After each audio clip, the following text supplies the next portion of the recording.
Happy Friday. You all are kicking butt. So I want to come on. I want to talk today about how much weight you should be putting on the scale. I've been having a lot of conversations with you guys about, I'm showing up, I'm doing the work, the scale isn't budging, or some of you who've been in the group for a while, like I'm at this huge plateau, I'm eating right, I'm exercising, I don't know what's going on.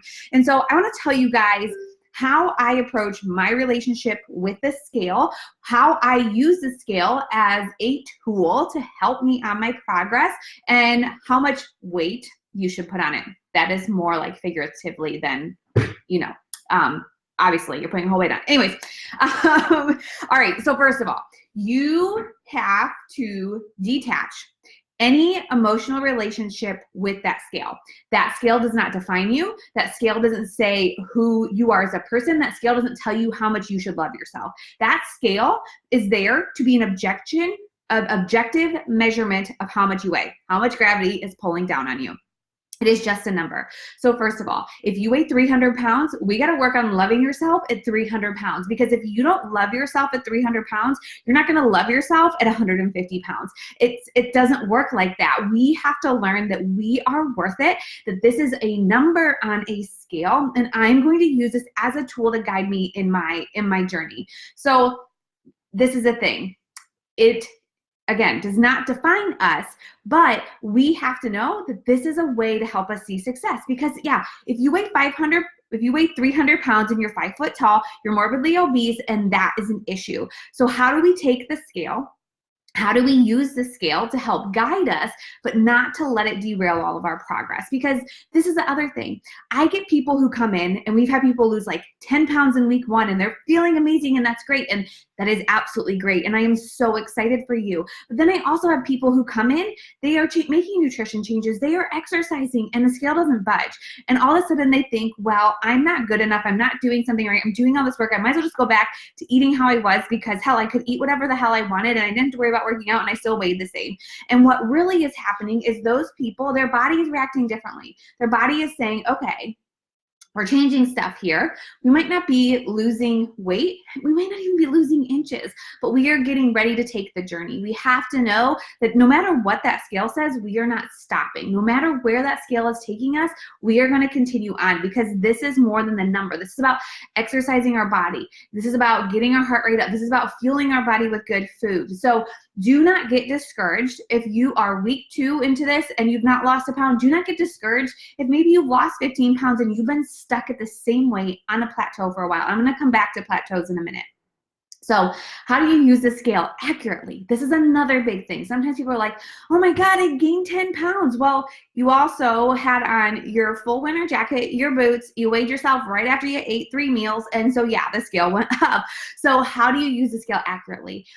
I have to tell you, consistency is key. First thing in the morning, get up, go to the bathroom, same amount of like jammies. Normally for me, it's like underwear and a sports bra. Step on the scale, document your weight. That is your weight for the day. I can fluctuate in weight 5 or so pounds every single day, depending on what I'm wearing, depending on what I've ate, how much water I drank. So first thing in the morning, every single day. I have weighed myself every day through my pregnancy. Last pregnancy, I didn't, because I was afraid to watch the number go up. And so I just was blind. I was blindly going through it. And here's what happened. I didn't know when, okay, I was going too fast. I didn't know, okay, I ended up gaining 40 to 50 pounds with that pregnancy, right? And if I would have been in control and not let that scale define me, but use it as a guide, I could have known, okay, I'm creeping up way too fast. It's time to nip things in the bud a little bit. So we weigh ourselves every day. We get that guide. How does that help us? Well, if the scale is going up, right, consistently going up, I'm not talking about a fluctuation. You can give yourself a fluctuation of like 3 to 5 pounds, but if you're consistently creeping back up, then that's a sign we need to change something. But if that scale is staying the same, you're in the same little range, and then it's gradually going down, we know we're doing the right thing. So what happens when you are on the scale and it's not moving, or it's going in the wrong direction? First of all, these are some like hard look in the mirror questions for yourself. First question, am I consistently showing up to my workouts every day? Yes or no? Okay. Then, lovely pregnancy. Next question, am I going all in with my workouts, or am I going through the motions? You can show up every day at the gym. I've seen people every day at the gym show up, do their stuff, and guess what? They still are overweight a year later, haven't dropped a pound. That's because they're showing up and they're going through the motions. If you can read a magazine and drink your coffee while you're working out, you're not pushing hard enough, right? And this is me, tough love, you guys. This is tough love because we don't want to waste our time. We want to show up. We want to get that workout done. We want to get the most effort and be done. So are you pushing to your full potential during the workout? When it's a hard day, it is not time to go easy. Your rest day is Saturday or Sunday or whatever day you decide to take a rest day. Yes, you are entitled to those, but when it is full go, you are full go. So that is the first thing you have to ask yourself. Am I going all in with my workouts? Okay? And am I showing up and doing them consistently? All right, we got that. Ashley, I am showing up. I am busting my butt. I am sore every day. I am tired. I am exhausted, but I am pushing myself and I know I'm doing it all, but my scale's not budging. Okay, then the big thing, and this is the big thing for a lot of people, nutrition. What are you doing in the kitchen? Because it does not matter what you do in this workout. If you don't follow it up in the kitchen, the scale is not going to move. And sometimes this is hard because in the beginning, we're like, all right, I'm making all these smart changes. I'm eating my fruits. I'm eating my vegetables. I'm eating my proteins. And the scale's still not moving. And I'm still not seeing, and I'm doing my exercise and it's still not moving. Okay, then it is time where you truthfully have to track what you're eating. And how do I mean tracking what you're eating? So this means every single day, you're gonna write down what foods you eat. Now, you don't have to measure everything. You don't have to count your calories, but you have to have a definable amount of food that you're eating every day. So instead of saying in the morning, I ate oatmeal and eggs, in the morning I say I ate half a cup of oatmeal with 10 raisins. I had 2 full eggs, 1 egg white, 3 slices of ham, and 1/4 a cup of peppers and onions. Do you see the difference? You have to be definable in what you're eating. Write it down every single day, every bite of food, everything you have, then track your weight the next morning. You will start to see trends of foods that you eat that result in weight loss, foods that you eat that result in weight gain. And so this is where you have to be disciplined that I'm going to write down every single thing that I put in my mouth and I'm going to track it on this piece of paper, and I'm going to start looking for clues of what my body reacts to well and what my body does not react to. Guys, and then take into consideration if the scale goes up one day, are you PMSing? Do you have to go poop? Did you drink too much water or have too much veggies? That can make the scale go up. So just keep that in mind. But it's not going to happen overnight. The scale is not going to drop overnight. And if it does, we're doing it too fast. And if it does, that is the reason, if it's going super quick down, then what happens? You're going to hit that big plateau, and then you're going to be like, oh, well, what I was doing was working, and now it's not working anymore, so what am I supposed to do?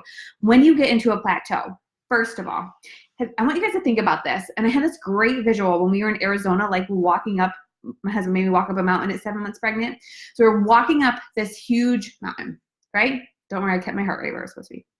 Halfway there was this plateau. And I was like, praise Jesus, I need a break. You guys, plateaus are there for your body to take a break.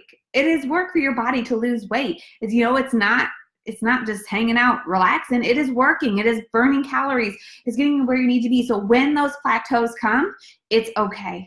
Those are there to let your body say, okay, I need to take a deep breath, and then we're going to keep on moving. But what happens is, people get to that plateau, they freak out because the scale's not dropping, then they start like slacking on their workouts, they skip a workout, they skip in the kitchen, then they sure as hell start going the other way. Instead of saying, all right, I did my checks. I am consistently showing up every day for my workouts. I am giving it my all in my workouts, and I am tracking my food, and I know I'm eating the things I need to eat. This is my body taking some time until I need to go to the next level. Okay, so when you get into that plateau, you have to have that conversation with yourself. Again, be truthful with yourself. Are you giving it 110% in your workouts? Are you being smart in the kitchen? And if so, okay, we're gonna ride this plateau. We're gonna ride it. If it's like a month and it still hasn't moved, then okay, I'm gonna step it up, or I'm gonna try something different. I'm gonna message Ashley and she's gonna help me, right? I'm always a message away when these things come, you guys. Don't forget that. You can reach out to me. But know that those plateaus a lot of times, your body just saying, I need to catch up, then we're gonna go again. This happened to me in my weight loss journey after I had Amory. I was losing weight, I was doing good, and I got stuck at 140 pounds, which was 10 pounds for me to go for my goal weight for over a month. And I can tell you it is frustrating because you're doing all the things, you're doing the workouts, and I just remember saying, I know I'm doing what I should be doing. I know I'm doing what I should be doing. Stay focused, stay focused, stay focused. And then what happened? The scale started to move again, and I got down to where I needed to be, and I stayed there.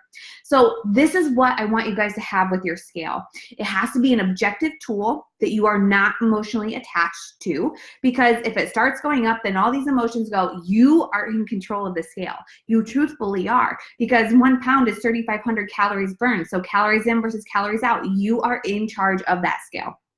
That scale does not define you. You have to love yourself at 300 pounds, just like you have to love yourself at 150. And also, do not make your goals in this health and fitness journey about a number, because here's what happens. You get to that number, you feel great, and then you slack off because you reached the number, you were where you wanted to be, and you didn't have, if that is your only why is to hit a number, 130 pounds, guess what happens when you reach that? You reached it, great. Workouts go out the tank, you start eating the snacks you don't want, and bye-bye 130, you're away from it again, and then you start the yo-yo process, up and down, up and down, up and down. This is why we have to have a why that is beyond a number. We have to have a why that is beyond fitting into a certain size pant. We have to have a why that is so great that's gonna keep us doing this for the rest of our life, right? Because that's what this is about. This isn't about just losing the weight and then stopping exercising. You can be fit, 130 pounds, 5'8", feeling amazing, not exercise, and have a heart attack. You are not exercising your body every single day. If you are not fueling it with good food, you're setting yourself up for so many health complications down the road. And this is not what this group is about. This group is not about losing weight fast to look great. This group is about living a healthy lifestyle. We are called Team Boy, Team Best of You. I want you guys to be your best self, live your longest, happiest, healthiest life, and get the best results out of all of it. So I hope that helped. That was kind of long, but I think this is a really important topic. The scale is such an important tool. It truthfully is, because it's helping you have an objective measurement of how you're doing in your progress, but it's not the sole measurement. We shouldn't put all of our weight on it, but we shouldn't ignore it either. We just cannot have that emotional connection to the scale. Just like we can have that emotional connection to food. Want to take your emotions anywhere? Take them into a workout. Do some quarter fours, punch it out, feel great, and then know you are doing what it takes to reach that long-term goal and vision. It's not about a number. It's not about a number. Any number you want to work for, living the longest life you can. That's the only number I want you focusing on. So show up, use that scale as a measurement, but don't let it define you. All right, guys, have a great Friday.